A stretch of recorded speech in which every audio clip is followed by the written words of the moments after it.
इस वीडियो में हम लोग एक बहुत ही सामान्य प्रॉब्लम एकैंथोसिस नाइग्रिकेंस के बारे में बात करेंगे। एकैंथोसिस नाइग्रिकेंस जो बीमारी है वो अभी के समय में काफ़ी ज़्यादा रिलेवेंट हो गई है, क्योंकि ये काफ़ी लोगों में देखने को मिल रही है। तो ये जो परेशानी होती है इसमें व्यक्ति के जो कांख हैं और जो गर्दन का साइड का और जो पीछे का हिस्सा है, कभी कभी आगे का भी जो हिस्सा होता है, वहाँ की स्किन जो होती है वो डार्क हो जाती है, काली पड़ जाती है और उसमें स्किन थिकनिंग हो जाती है, स्किन वहाँ की मोटी हो जाती है और वो वेलवेटी, उसमें फोल्ड्स आ जाते हैं, मतलब जैसे उबड़ खाबड़ टाइप की स्किन हो जाती है। इसका जो टिपिकल मेडिकल टर्म में, इसका जो लिटरेचर में जो इसका मेंशन है वो होता है hyper pigmented blackish brown thick corrugated plaques, velvety plaques. तो ये इसका टिपिकल डिस्क्रिप्शन होता है। तो ये जो परेशानी होती है ये कभी कभी चेहरे का जो माथे का जो हिस्सा है उसको और जो साइड का जो पार्ट है उसको अफेक्ट करती है, कभी कभी आँख की स्किन को भी ये अफेक्ट कर लेती है। और कुछ केसेस में जो जांघ का जो अंदर वाला हिस्सा है, जननांगों के पास का जो हिस्सा है, वहाँ की स्किन को भी अफेक्ट कर लेती है। और असामान्य परिस्थितियों में जो नकल्स हैं उसको भी ये अफेक्ट कर सकती है। यहाँ की भी स्किन डार्क हो सकती है, थिक हो सकती है, कोरुगेटेड हो सकती है।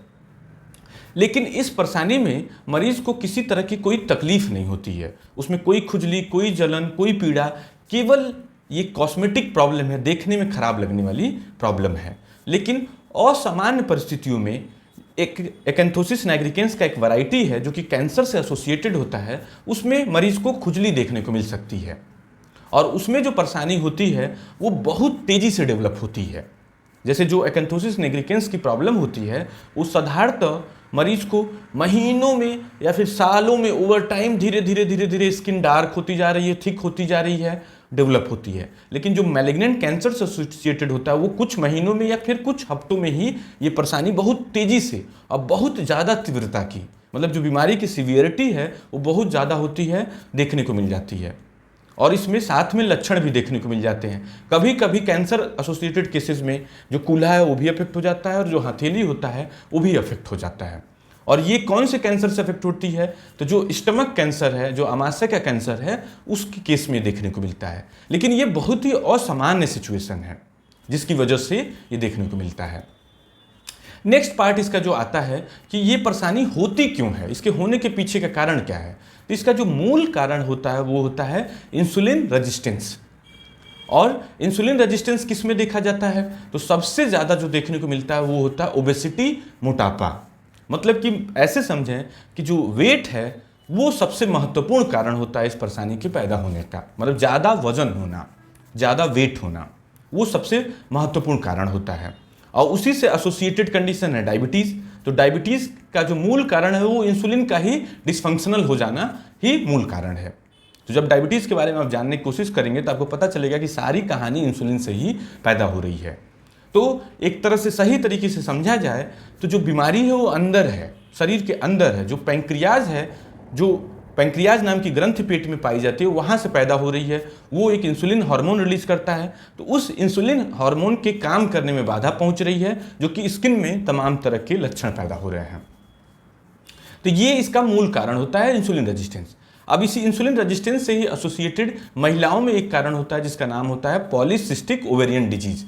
उसको शॉर्ट फॉर्म में पीसीओडी या पीसीओएस बोलते हैं। तो ये पीसीओएस की प्रॉब्लम अब बहुत ज़्यादा देखने को मिल रही है।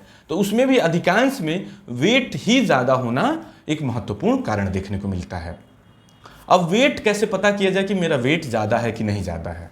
जैसे अभी की सोसाइटी में आप एकदम पतले दुबले पतले शरीर के हैं तो लोगों को समझ में ये आता है कि ये कुपोषण का शिकार है, खाना पीना नहीं मिलता होगा, इसको भोजन पानी सही से नहीं मिलता होगा। और जो लोग भरे पूरे शरीर, भरा पूरा चेहरा है, थोड़ा सा मोटे हैं, उनको लोग नॉर्मल स्वस्थ व्यक्ति की तरह से देखने लगे हैं। लेकिन ये गलत तरीका है। जो बॉडी मास इंडेक्स होता है BMI, वो आपको क्लियरली बता देता है कि आपका वेट ज़्यादा है कि नहीं। यदि आपका BMI 23 से ज़्यादा है तो आप ओवरवेट कंडीशन में है। सीधे शब्दों में समझें कि 23 से ज़्यादा है। अब BMI हम कैसे कैलकुलेट करें, कैसे पता चलेगा कि मेरा BMI कितना है? तो इसका बहुत सिंपल सा फॉर्मूला होता है। जो आपका वजन है, जैसे आपका 80 किलो का वजन है तो 80 किलोग्राम में उसे ले लेना है, उसको भाग दे देना है हाइट के स्क्वायर से। जैसे आपकी हाइट है 1.7 मीटर, तो 1.7 के स्क्वायर से भाग दे देना है, जो भी वैल्यू आएगी वो आपकी बीएमआई हो जाएगी। तो बीएमआई यदि 23 से ज़्यादा है तो आप ओवरवेट हैं और इस परेशानी के शिकार होने के रिस्क पे हैं। इस परेशानी के होने के पीछे कुछ दवाइयाँ भी कभी कभी देखी गई हैं कुछ मरीजों में कि दवाइयाँ भी इस परेशानी को पैदा कर सकती हैं। तो दवाइयों में कौन सी दवाइयाँ? तो जो ओरल कॉर्टिकोस्टेरॉइड ग्रुप की दवाइयाँ हैं वो पैदा कर सकती हैं। ओरल कॉन्ट्रासेप्टिव पिल्स, गर्भ निरोधक गोलियाँ इस परेशानी को पैदा कर सकती हैं। अरिपिप्राजोल नाम की एक दवाई होती है साइकेट्री की, उससे भी देखा गया है। HIV की एक मेडिसिन है प्रोटीएज इनहिबिटर, तो वो भी इस परेशानी को पैदा कर सकती है। और अभी जैसे कि हमने बात किया कि कुछ असामान्य परिस्थितियों में पेट का, आमाशय का कैंसर भी इस परेशानी को पैदा कर सकता है, लेकिन वो बहुत ही असामान्य सिचुएशन है। नेक्स्ट जो प्रश्न आता है कि इस बीमारी की डायग्नोसिस कैसे हो, तो इस बीमारी की डायग्नोसिस मरीज के लिए डिफिकल्ट होती है क्योंकि कांख में, गर्दन पे और चेहरे के साइड वाले हिस्से में कई और बीमारियां होती हैं जो कालापन पैदा करती हैं। तो साधारणतः मरीज तो उन्हें नहीं पकड़ पाता है, लेकिन डॉक्टर के लिए चैलेंजिंग नहीं होता है क्योंकि जो टिपिकल फीचर जो है थिक वेलवेटी, मोटा हो जाना चमड़ी, डार्क हो जाना और कोरुगेटेड जो पैटर्न है वो डॉक्टर के लिए बड़ा आसान होता है, आपके चिकित्सक डर्मेटोलॉजिस्ट के लिए पता करना इस बीमारी को। तो अधिकांश केसेस में डॉक्टर देख के ही पता लगाता है, किसी प्रकार की कोई जांच की जरूरत नहीं होती है। लेकिन डॉक्टर कुछ ब्लड टेस्ट या कुछ टेस्ट करवाता है तो वो इसलिए करवाता है कि आपकी बीमारी की गंभीरता को देखने के लिए, अंदर शुगर है कि नहीं है, PCOD के लिए कुछ हार्मोन का टेस्ट करवाता है। और जो इंसुलिन रेजिस्टेंस की हमने बात की या डायबिटीज़ की बात की, तो उसको पता करने के लिए फास्टिंग ब्लड शुगर PP खाना खाने के बाद, या फिर 3 महीने का जो एवरेज माना जाता है HbA1c, उसे डॉक्टर करवाता है। तो ये जो टेस्ट होते हैं, ये टेस्ट देखने के लिए कि किस लेवल की आपकी परेशानी पहुंच चुकी है, उसको कराने के लिए इन टेस्ट को कराया जाता है, न कि बीमारी को डायग्नोज करने के लिए। इसी तरह से जो असामान्य केस की बात हुई जैसे कैंसर का, तो उसके लिए विशेष प्रकार के टेस्ट डॉक्टर करवाता है यदि डॉक्टर को सस्पिशन लगता है तो। नेक्स्ट प्रश्न आता है इसके ट्रीटमेंट का, इलाज का, कि कैसे ठीक होगी परेशानी। तो इसका जो पैथोलॉजी था, मतलब जो बीमारी का मूलभूत कारण था इंसुलिन रेजिस्टेंस, तो उसी को रिवर्स करना है। और इंसुलिन रेजिस्टेंस होने के पीछे कारण क्या था? अधिकांश मरीजों में ज़्यादा वेट, ओवरवेट इसका कारण था। तो यदि वजन को कम कर लिया जाए तो यही अधिकांश मरीजों में क्योर का कारण बन जाता है, बिना 1 रुपये के दवाई खाने वाली या फिर लगाने वाली दवाई के उपयोग के बिना ही। तो वजन कम करने के लिए आपको लो कैलोरी फूड लेना है, हाई कैलोरी फूड आपको अवॉइड कर देना है। तो हाई कैलोरी में जितने भी तेल, तली भुनी, घी, पूड़ी, पराठे, जितने भी मांस, मछली, जितने भी deep fried, burger, pizza, pastry, इन सब फूड को बिल्कुल आपको अवॉइड करना है। इसी तरह ज़्यादा चीनी वाले, सिरके वाले, चावल, आलू, इस तरह के फूड को भी अवॉइड करना होगा।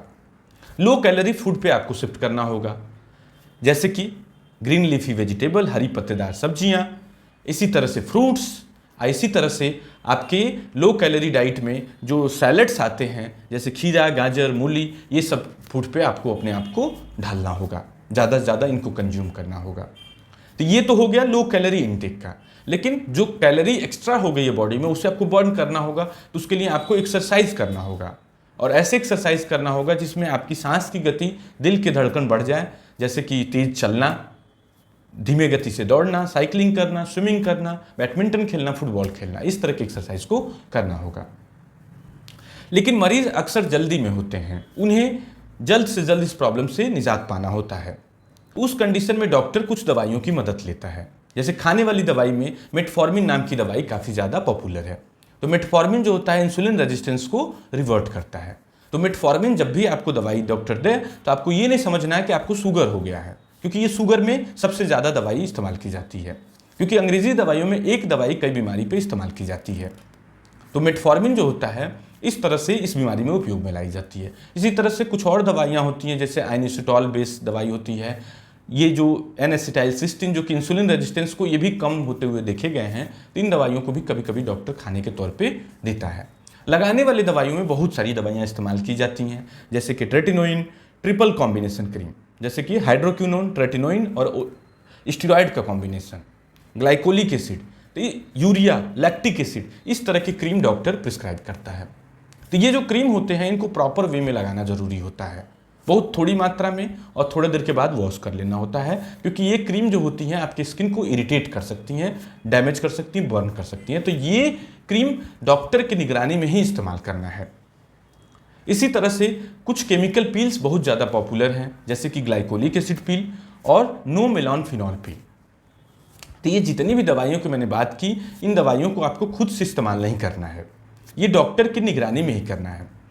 चूँकि एकैंथोसिस नाइग्रिकेंस की प्रॉब्लम बहुत कॉमन है, तो काफ़ी लोग इस प्रॉब्लम को यूट्यूब पे, इंस्टाग्राम पे सर्च करते हैं और तमाम इन्फ्लुएंसर, तमाम नकली डॉक्टर सलाह पर दवाइयाँ अमेजॉन से, फ्लिपकार्ट से ले लेते हैं लोग और उसको लगाना शुरू कर देते हैं और स्किन को जला लेते हैं। फिर हमारे ओपीडी में आते हैं कि जलन हो रही है, खुजली हो रही है, ये फलाना दवाई मैंने लेके लगा लिया था। जैसे ट्रेटिनोइन ग्लाइकोलिक एसिड से बहुत आसानी से स्किन बर्न हो जाती है। तो ऐसे कोई भी दवाई खुद से आपको इस्तेमाल नहीं करना है। तो निष्कर्ष के तौर पे ये एक बड़ी सामान्य परेशानी है, बहुत चिंता वाली परेशानी नहीं है, कुछ सिचुएशन में ही चिंता वाली परेशानी है। और चूंकि इसका मूलभूत कारण अधिकांश केसों में वजन, ओवरवेट होता है, मोटापा होता है, तो यदि इसको आप करेक्ट कर लेते हैं, मतलब कि इसमें मरीज की ज़्यादा भूमिका है, तो मरीज इसे ठीक कर लेता है तो ये परेशानी से निजात पा जाता है। कई बार हमारे पास मरीज आते हैं कि फला डॉक्टर के यहाँ से 6 महीने से 8 महीने से इलाज करवा रहा था, लेकिन मेरी परेशानी टस की मस नहीं हुई। और उसमें मरीज अपनी गलती को नहीं देखता है कि डॉक्टर ने वजन कम करने का सलाह दिया था, उसको उसने नहीं फॉलो किया। तो यदि आप वजन नहीं कम करते हैं तो शायद ही आपको इनमें से किसी दवाई से मदद मिले, और यदि मदद मिल भी जाए तो आपकी परेशानी वापस आ जाएगी। तो जो भी दवाइयाँ बनी हैं वो आपकी परेशानी को तेज गति से ठीक करने के लिए बनी हैं, लेकिन मूल कारण वजन कम करना ही है, वेट कम करना ही है अधिकांश केसेस में, कुछ एक्सेप्शन को छोड़ करके। तो दवाइयों के प्रयोग से तेजी से आप फायदा पा सकते हैं। वजन कम करके बिना किसी दवाई के खर्च के भी इस परेशानी को काफ़ी मरीजों में ठीक किया जा सकता है। Thank you.